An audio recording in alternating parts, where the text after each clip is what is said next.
Hello, everybody. So my name is Hiromasa Takemura from Japan. So I'm going to co-moderate this session with Nicola. All right. So my talk just aims to give you about some general introduction about neuroanatomy and how it just can be important to understand your data, especially including neuroimaging. So this talk is just aimed to help you to better understand rest of the talk in this session. Therefore, I am just mostly focusing on some key basic concept about neuroanatomy without just going too much detail. And the second objective here is ask you to understand how anatomy will impact interpretation or your own data. So these are two learning objectives today. So I have 3 chapters today. So first one is about macroanatomical landmark, which is about sulci or gyri. Then I'm just going to white matter tract. Then lastly, I will briefly talk about laminar organization of the human brain. So as you are attending OHBM annual meeting, so you must be interested in human brain. So as you can see this picture, so human brain is really big. It's 15 times bigger than macaque monkey brain and 3,000 times bigger than mouse brain. So evolutionary expansion of human brain just lets human brain has several anatomical features which are fairly different from those in rodent brain. So these are the pictures of coronal sections of human, macaque, marmoset, and mouse brain. So there are many notable differences between these 4 species, and scales are also very different. You can see the scale bar here. But one of the major visible difference is a human brain has a lot of complex gyrification, whereas a mouse brain is very flat. Then complexity of the gyrification just go more complex when it just gets closer to bigger human brain. So let's just look at the human brain. So here is a representative section. So we have a lot of sulci and gyri in the human brain. I just put several examples of the name of the sulci here. Then, well, this sulci and gyri has its own name. It's related to something, but why these sulci and gyri really matters if you want to understand brain function or association between structure and function or clinical disorders. Well, one of the major motivations to understand neuroanatomy of sulci gyri is there are some poster children showing that there is a correspondence between location of functionally meaningful brain area or maps and specific sulci or gyri. So one of the popular examples is calcarein sulcus and retinotopy of the primary visual cortex, B1. There are several classical works investigating this topic. So this is a picture of Japanese ophthalmologist Tatsuji Inoue. Then he just investigated some occipital region of the soldier, then tried to evaluate relation between location of the region and visual field loss. Then he just expected that there should be some map about visual field along the calcarein sulcus based on his inspection of the region and visual field loss. Then this was turned to be true in the modern perspective, and this is a modern fMRI visualization. You can see the calcarein sulcus in the medial side of the occipital cortex, which fairly well align with the location of the B1, and there is a clear eccentricity gradient of the visual field along the calcarein sulcus. So overall concept is just already established early, but later will prove in modern neuroimaging data. There are several other cases where sulci and gyri are very useful landmarks to predict the location of functionally different area. This is also a famous example, motor hand knob, so which are this area just pointed out by arrow, which is a location where people typically found that hand-specific motor cortex. And this is an example coming from Kevin Weiner. He investigated the sulci named mid-fusiform sulcus in the ventrotemporal cortex. It's a small territory sulci just highlighted in the red color in the surface. But even while this is a territory sulci, it is useful to predict the border of site architecture-based map in the ventral temporal cortex and functional difference between different parts of the ventral occipital temporal cortex. So in this example, we kind of understand that if you understand location of the sulci, then you can just get a good estimate on where some region with certain particular function should come out in individual brains. But there are some caveats to think about how much sulci or gyri really matters to understand location of the function of the area. Then this is a former paper from Bruce Fissel and Carl Zeus.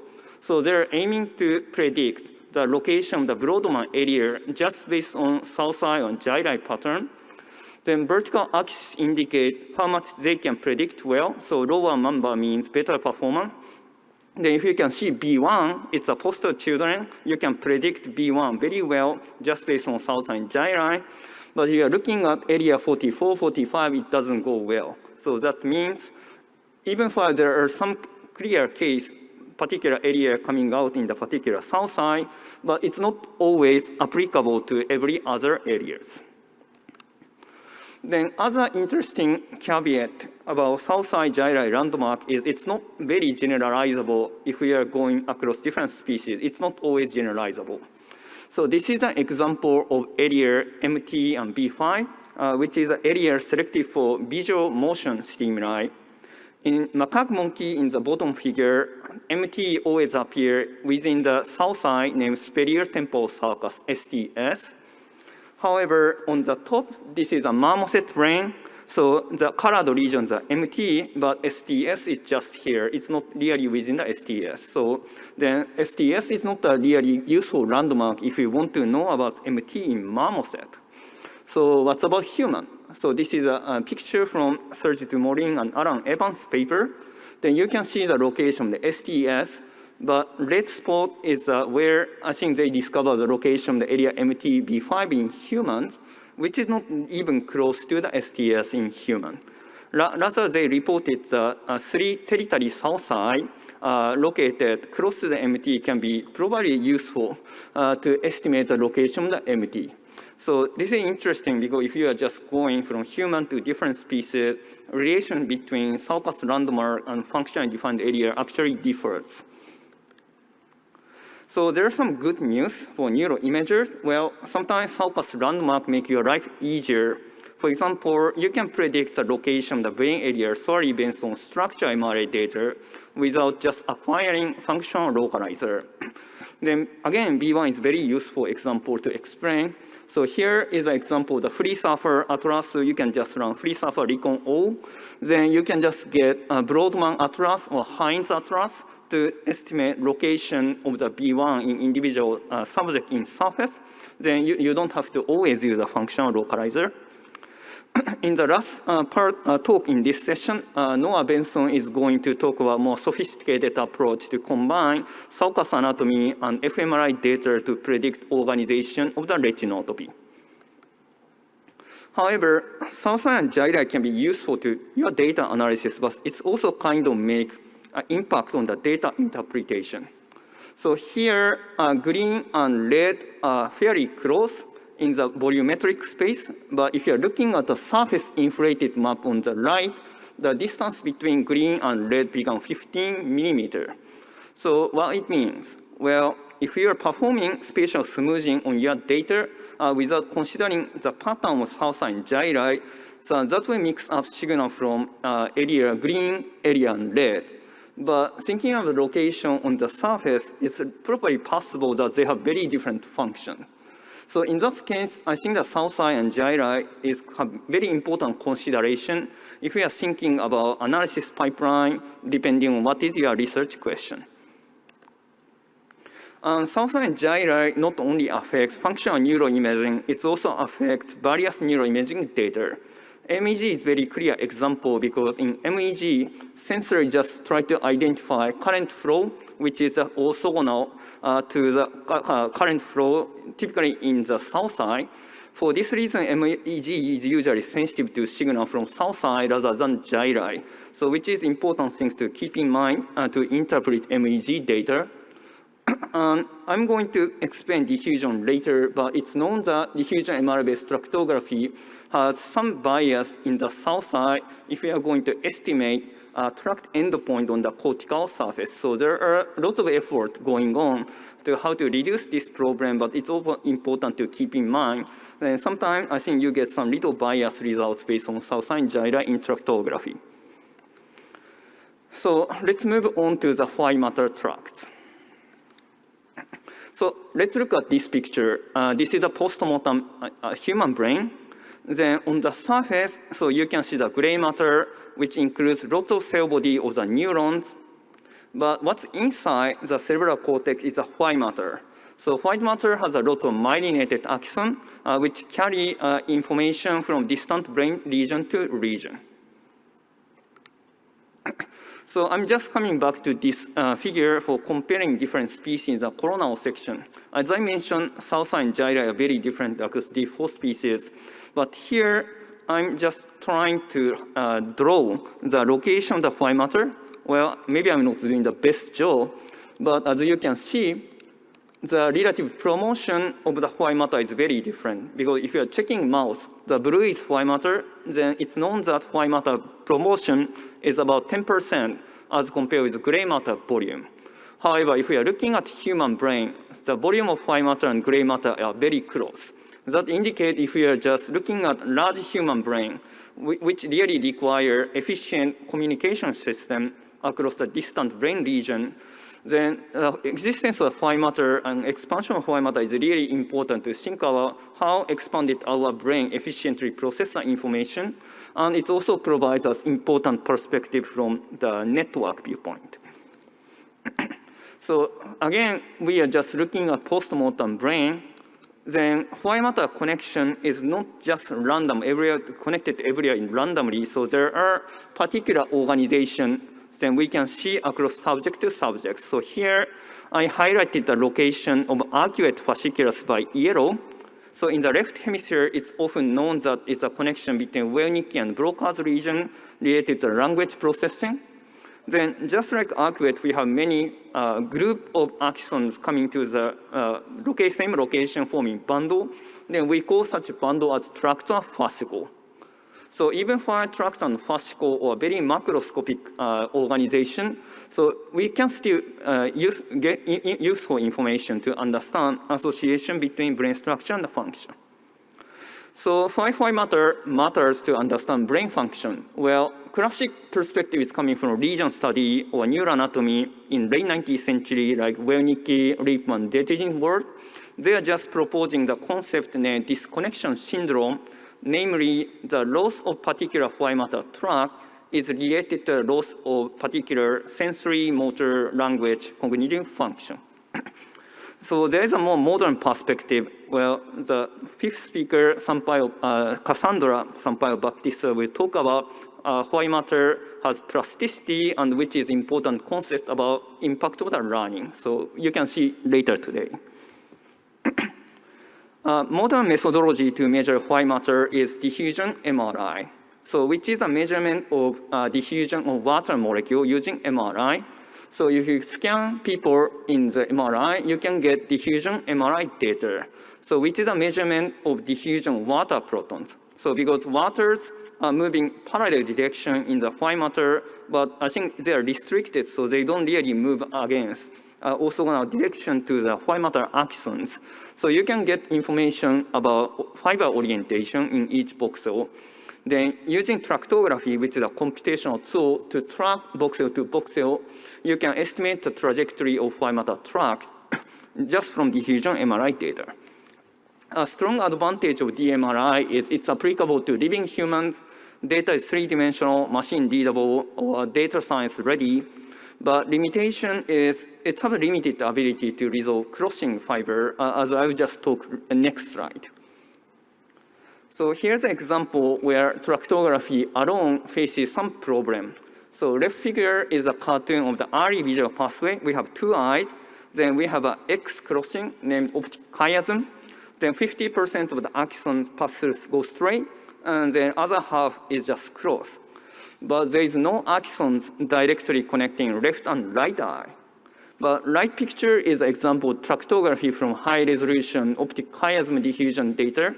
But if we are not just adding any constraint, tractography algorithms tend to generate a streamline directly connecting left and right eye, because the pattern of the fiber crossing in the optic chiasm is very difficult to resolve for tractography.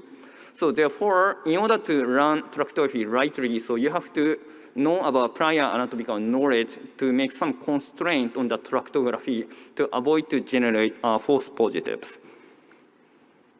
But if we have some appropriate anatomical knowledge, I believe that tractography just works. For example, one of the anatomical knowledge is the lateral geniculate nucleus, which is a sensory nucleus relaying visual information, and B1 are connected throughout a visual pathway named optic radiation. So left example is a picture of postmortem. Then blue arrow indicates the location of the optic radiation. Then we can get optic radiation from diffusion MRI data and tractography from living brain using tractography just similar to postmortem brain. So you can see it in green. Now, so we collaborated with Japanese medical doctor, neuroophthalmologist Shunpei Ogawa and others to use this method for investigation of the retinal disorder. So LHON is a disorder damaging retinal ganglion cell, which is a genetic disorder happening in the young adults. This is very rare disorder. We couldn't just acquire data from many people because prevalence rate is low, but still we can just compare LHON individual with control population. So how we see this plot? Well, horizontal axis is a position along the track from LGN to P1. Then vertical axis is so-called fractional anisotropy, which is the index showing how much diffusion of water proton is biased to one direction or not. If it is biased to one direction, it goes higher number than if it's a sphere, it's going to be 0. So this is an index for estimating underlying microstructural environment in white matter. As you can see, control means black, individual LHON is blue, and LHON blue is LHON mean. So we can see very clear difference between LHON individual and control distribution. Then we can just conclude that this damage to the retinal ganglion cell may impact the tissue property of the optic radiation. So we also have a complementary method in our field to maybe just back up the weakness of diffusion MRI and tractography. So this is a picture from polarized light imaging data, so PLI. Then this is a data acquired from Zurich group.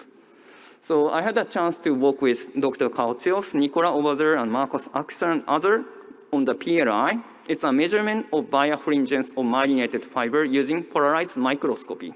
Because myelinated fiber have some optical property, then such property depends upon the orientation. If you are using microscopy with polarizer, you can get the fiber orientation information with micrometer resolution. So in this way, we can just further confirm detailed organization of the white matter tract, so where it is, where it ends, or where it goes.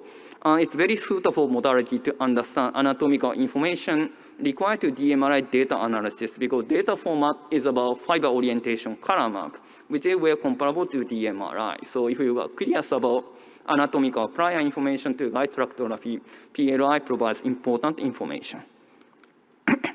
Finally, I'm just going to the laminar organization. Well, in gray matter, we have 6 layers typically, and then each layer have differ in terms of anatomical features such as cell site, connection, and myelin. So why the laminar pattern matters? Well, from anatomical perspective, it's useful to identify the border of areas. Again, B1 is a useful poster children, but B1 has a stripe named Genari stripe in the layer 4. It's heavily myelinated.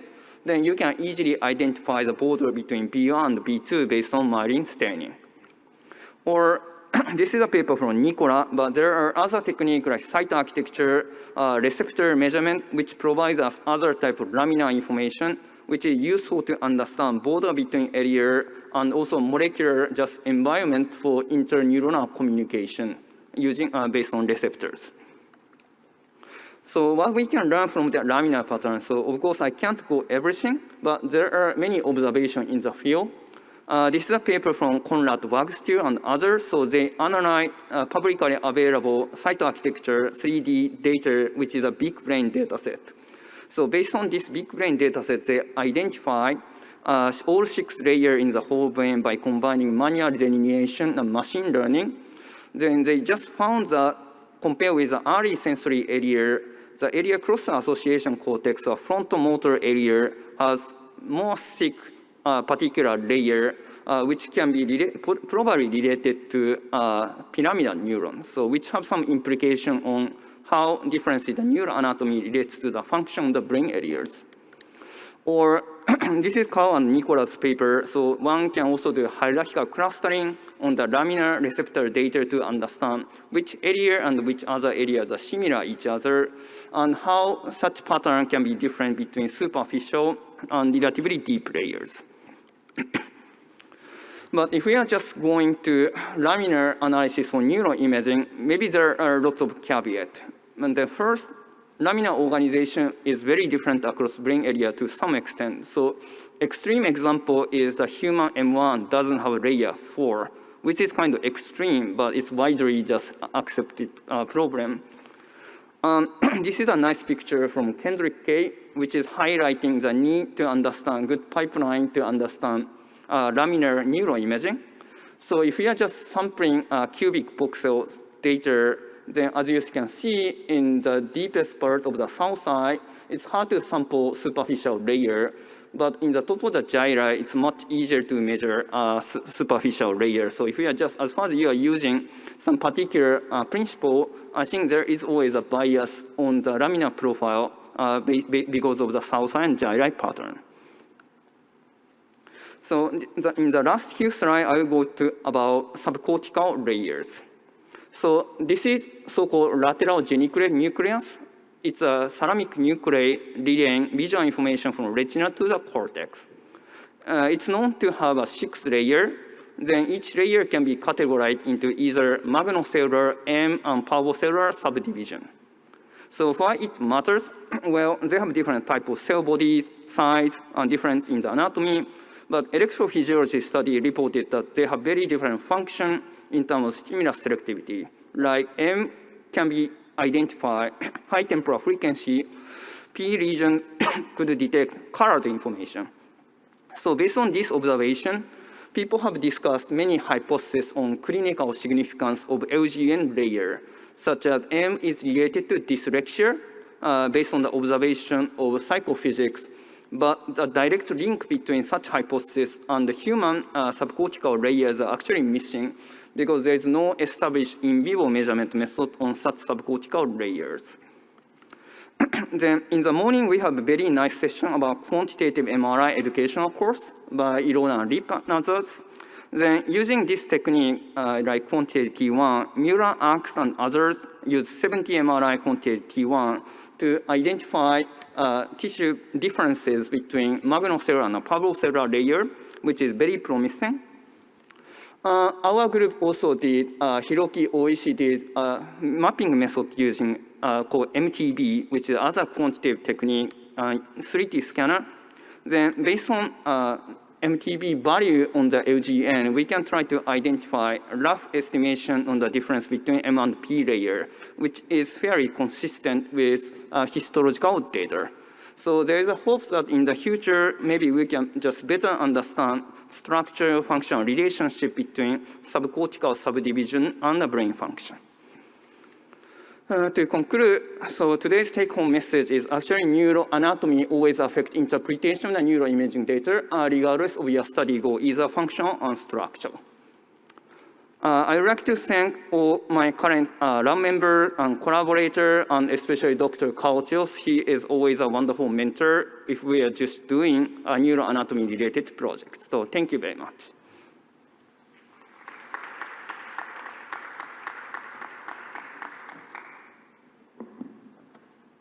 So, Hiromasa, that was a very nice talk. Thank you very much. It's now open to questions. Does anybody have a specific question on this talk for Hiromasa?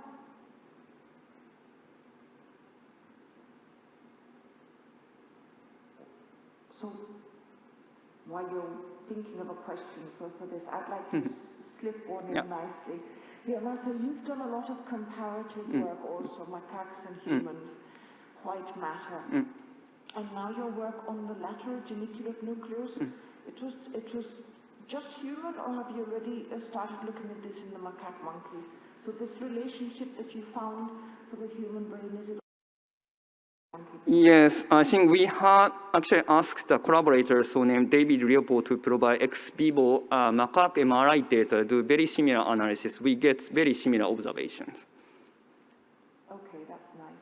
And then there's a very big database now coming up with the primary data sharing, so it's possible to look at that in vivo as Yes, well. yes. Very nice. No questions for Hiromasa? Okay, well then... Here is a question.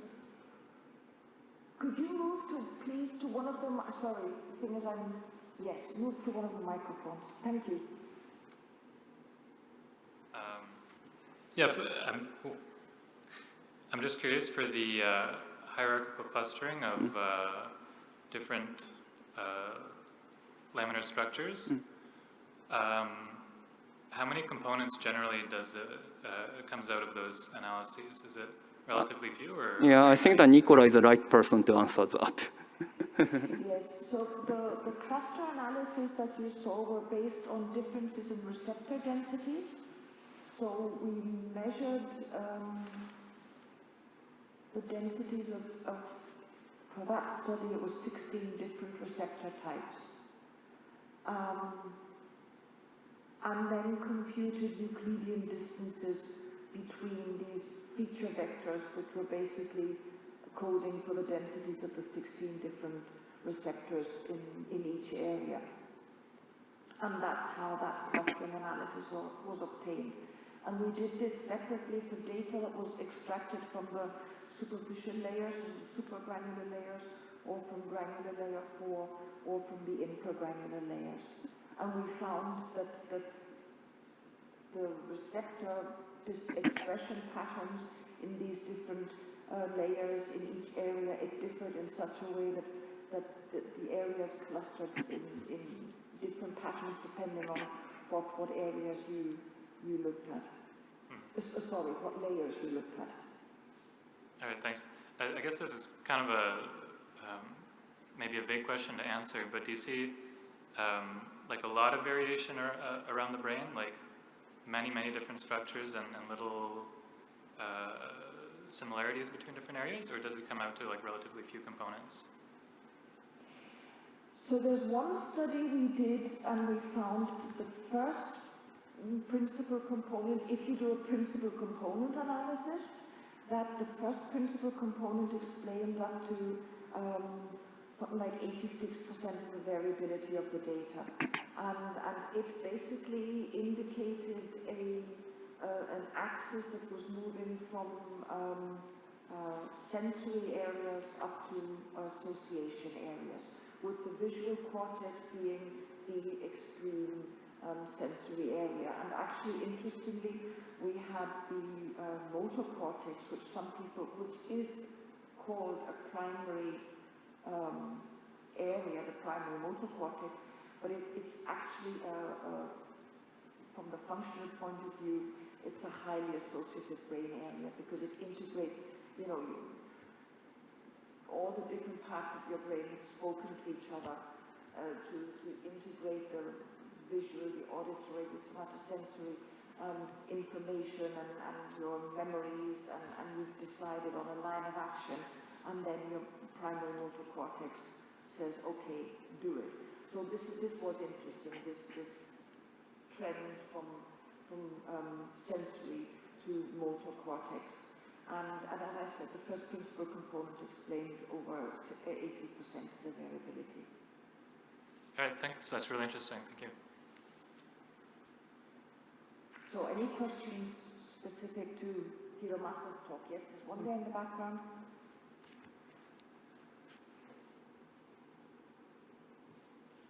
Thank you for the talk.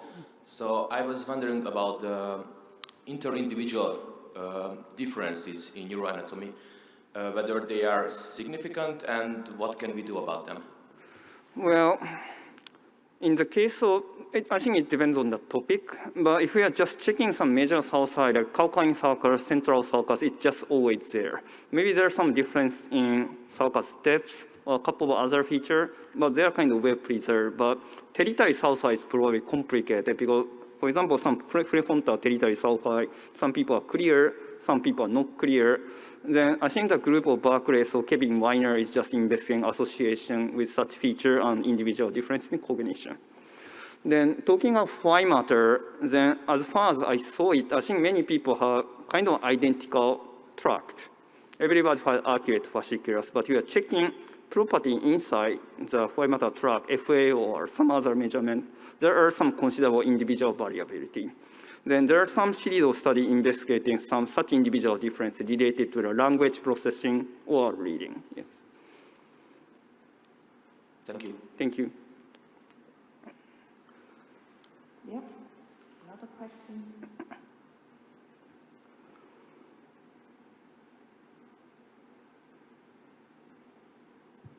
Hello. Hello. Thank you for your talk. It was very interesting.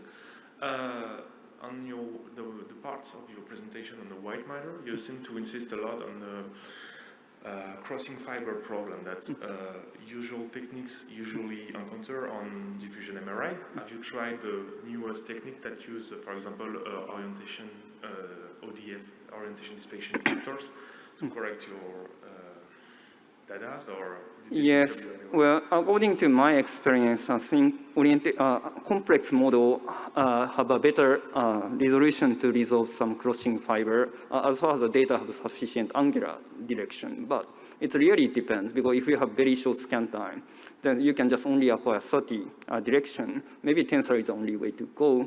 But if you have sufficient number of the gradient descent is good, maybe you can just get more compressed model, like maybe ball and stick, CST and couple other that have a better sensitivity to resolve crossing fiber.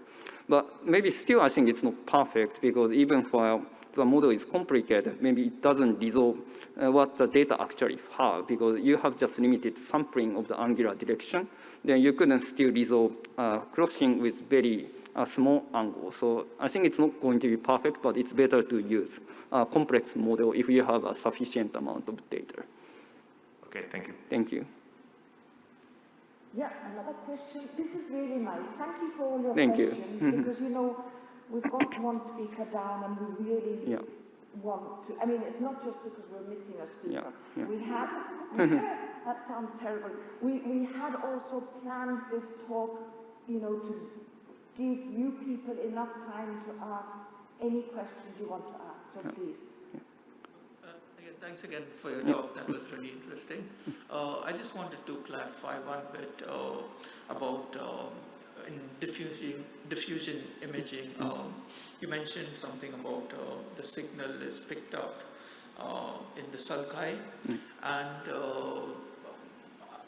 as far as what I've learned previously, you usually suppress the signal from the sulci because it's it's isotropic as opposed to anisotropic in the white matter tracts. So I just wanted to clarify that. Well, I'm not sure how much I could get your question, because as far as you know, I think there are multiple sources of sulci and gyri biases. Then it's not just a single reason why you get biases. One of the reasons is maybe if you are just entering some gyri, it's become narrow. Then this kind of narrowing makes some bottleneck problems, and you could just lose the accuracy. But second reason is there is a very intense signal in the U fiber around the sulci, and I think U fiber cross with the fiber termination, which also makes challenges. Then third reason is kind of geometric biases, because some axon going to the gyra space, then some axon really making a sharp turn. But it's very difficult for tractography to resolve that problem. Then, because the reason is not a single, then I'm not sure what's the best strategy to suppress, but there are some papers just talking about how to just correct this geometric bias to the sulcus braid or a couple of other factors. But as far as I know, I couldn't answer very carefully to your question. But that's all I have. So. Okay, thank you very much. Thank you. So So from the anatomist's point of view, and from somebody who does not do diffusion MRI, that's me, right? I can take chiasm. I thought it was fantastic because I know it's older and I know that methods that are being used to analyze diffusion tensor imaging data have improved a hell of a lot. So that kind of mistake that happened in those early days wouldn't happen now. But still there are parts of the brain where fiber crossing happens. You know, it's a super intricate mesh of axons, and these advances still haven't managed to solve all our problems. So that's why it is still important to interpret, to have somebody who knows something about anatomy, to look at your data if you find a fiber tract that has never ever been described before. It doesn't mean that what you have found isn't something that does exist, but if it hasn't been described before, if you can't see it in histological sections, then I'd re-look at my analysis and just make sure that my algorithm didn't make a mistake somewhere along the way.